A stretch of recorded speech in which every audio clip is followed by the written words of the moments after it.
شعاعة مكيني كرا كانسر. بسم الله الرحمن الرحيم. مقعيق دكتور حمدي محمد عيسى. أنا دكتورة تخصصي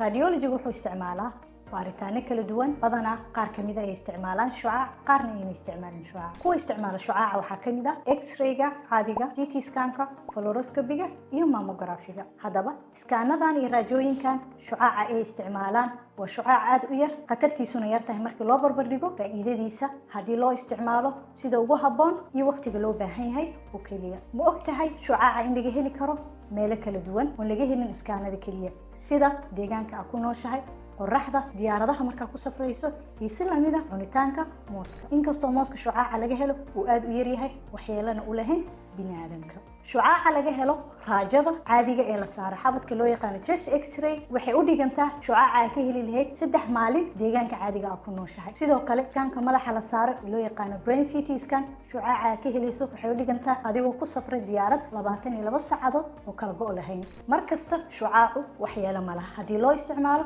sida ugu hooseyso uguna macquulsan lana waafaqsiyo wax loo yaqaan alarm system as low as reasonable